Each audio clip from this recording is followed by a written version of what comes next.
Hello and welcome back to Rob One Day at a Time. Today we'll be discussing the topic of compulsive gambling and the triggers that come with the Super Bowl. Every year, millions of people gather around their TV screens to watch the biggest sporting event of that year.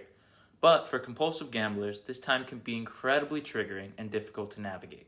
This year, there's estimated to be $16 billion legally wagered on the Super Bowl, making it set to become the most wagered upon Super Bowl in history. For reference, this is enough to buy 32,000 of the $500,000 Lamborghini Aventador 2022 models, or about enough to purchase the Lakers, Knicks, and Bulls NBA franchises. This sharp increase is due to the recent legalization of sports betting in many states across America. And that's why I'm here today, to offer tips and support for anyone who may be struggling, and to remind you about the negative impact that sports gambling has on our mental health. For many compulsive gamblers, the Super Bowl can be a prime opportunity to indulge their unhealthy behaviors. The combination of the excitement of the game and the pressure to make the right bet that will pay out huge can be irresistible. For other compulsive gamblers, the Super Bowl may just be another proposition to gamble on. But with things like block pools and pick'em promotions, the people around them that normally aren't discussing gambling are very invested in predicting the right outcomes for that night. This falsely reinforces the idea that their personal gambling is socially acceptable, or even normal. I'm from the Philadelphia area, so naturally I'm a huge Eagles fan.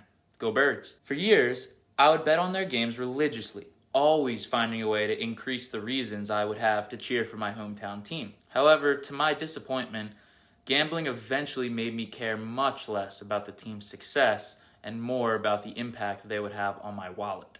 With the Eagles being one of the teams in this year's Super Bowl, there's a lot more buzz than normal in the area about the game, and specifically about what bets will hit during the game.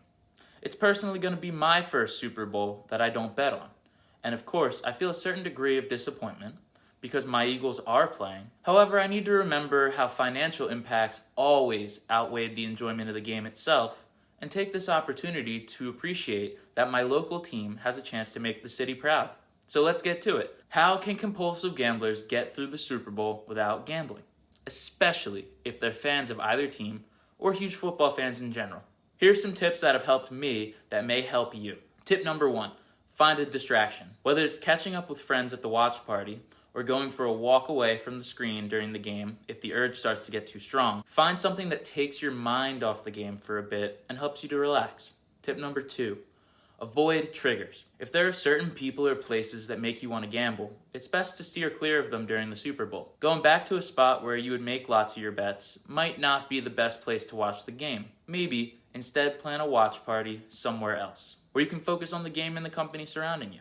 Tip number 3, reach out for support. Don't be afraid to reach out to family, friends, or a support group before or during the game. Talking about your struggles and urges with others can help you stay strong and avoid falling back into the old habits that would lead you to the chaos of uncontrolled gambling. Let's remind ourselves why sports gambling is so bad for our mental health. In short, it can lead to addiction, of course, which can have a range of negative consequences, including financial problems, relationship issues, and decreased overall well-being. Sports betting can also be a source of significant anxiety, as people can become so focused on winning or losing that they forget to enjoy the game and are simply stressing over every play. This is often what would happen to me, as I mentioned, where I would be more worried about a specific player getting a specific number of pass receptions than I would about my city having a championship parade. This can cause a constant state of stress and lead to feelings of guilt or shame if the bet loses, which it often does. Sports gambling can be a slippery slope,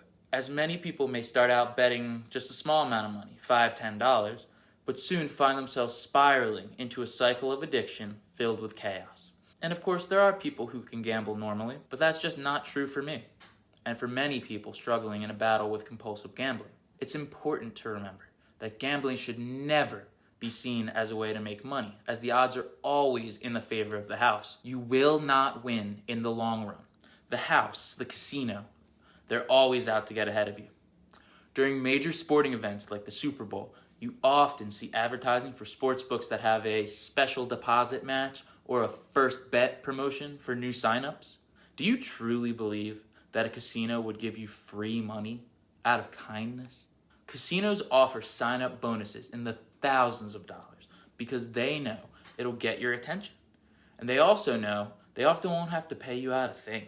That's because these sign-up bonuses often come with terms and conditions you didn't expect. If you get a risk-free bet, your refund on a loss is site credit that you'll have to gamble to win your initial stake back. If it's a bet $5 to win $200 kind of promotion, that $200 will come as free bets you have to wager in order to realize any profit.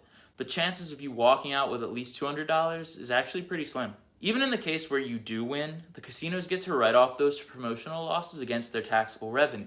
So their overall losses are minimized, while their potential future gains are increased as they now have their hooks in you. Be aware of these powerful companies and how they manipulate you with half-true promises. If you or someone you know is struggling with problem gambling, seek help. There's no reason to continue down a path where you can't win. So whether you're a compulsive gambler or someone who enjoys watching the Super Bowl and placing casual bets, it's important to be mindful of the potential triggers and negative consequences of sports gambling, especially as it is quickly becoming one of the most popularly advertised activities in the world. By following the tips we discussed today, you can hopefully make it through the game without gambling and enjoy it for what it is: the best two teams in the world facing off in front of the whole nation. I hope you found this video to be informative and helpful. Remember, you're not alone, and there's always a way out. Thank you for watching this far into the video. If you like what you saw, please drop a like and subscribe for more content. Also, comment ways you are avoiding gambling during this year's Super Bowl. Let's keep getting better together, one day at a time.